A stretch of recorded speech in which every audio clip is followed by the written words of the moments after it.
Good day, everyone. We are the group 2, and our topic is all about teaching rhythm and tempo. So, I am the first reporter, so that before I start, let me introduce myself first. So, I am Gracerin Mojado, and I am the first reporter of group 2. So, my topic is all about consideration when teaching rhythm and tempo.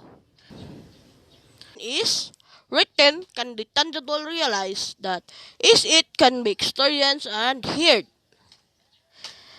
The second one is be realistic in setting goals.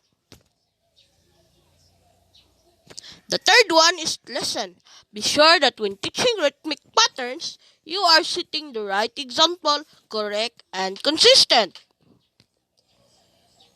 The next third one is always be ready to answer students' questions.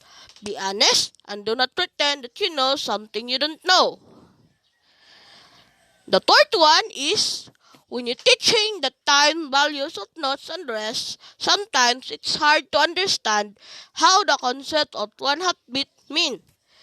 So, to illustrate this, use syllable or words to subdivide the beat. So, using the written flashcards for grades 4 to 6. So, once you explain the different notes, rest, and their perspectives, time values is a good way to practice the students' counting and coordinations. So, coordination skills is to use the random flashcards. So, on this, it's represent or present rhythmic patterns that they can be make, clap, tap, or sing. So, number 2, the echo clapping of body percussion for grades 1 to 3. So, before doing this exercises, be sure to give a direct instructions or short lectures. So, about this, about the difference between the sounds and silence. It's also about the concept of study. So first, you may ask the students to listen to the teacher as you clap a short to simple rhythmic patterns. After that, ask the students to imitate the pattern you just did. So start slowly, then gradually increase the speed and the difficulty of rhythmic patterns. So on this way, the students will develop the oral listening ability. So other way of doing or using visual aids is represents a beats where they can use beats where they should be lessons. So do not use a musical notation yet. Instead, use drawings or icons that represents the pulse or the rhythm. For example, so these are the example, the sounds and silence. Sample activities for teaching rhythm. Number 1, listening for the steady beats for grades 1 to 3.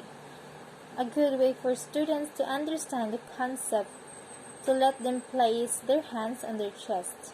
The feeling of consistency of their own heart's beats is there is a way that they can listen to theirs or to their classmates' heart's beat, the better. So, these are the other sounds that students may listen for the activity are the following. So, the image is ticking of clock and walking feet.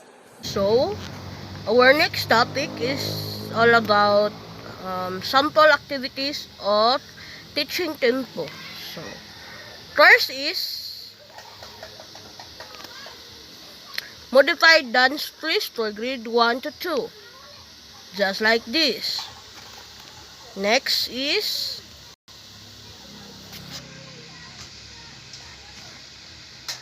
conducting gestures for grade 3 to 6. Just like this. Okay, next.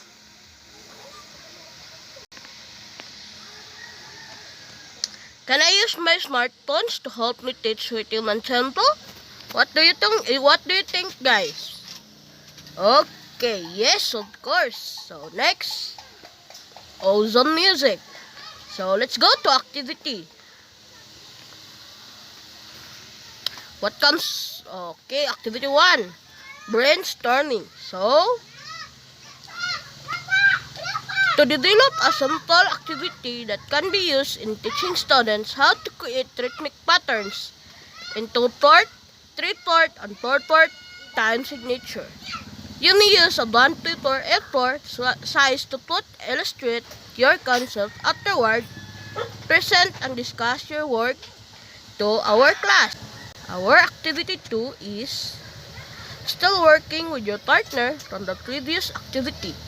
Look at section 6 on tempo for grade 5 of the Department of Education, Music Curriculum. Develop a simple strategy or activity that can be used for teaching the musical terms or in indicating variations in tempo, allegro, presto, and etc. You may use A4 bond paper to illustrate your concepts. So, that will be the end of our report. So, thank you so much and God bless.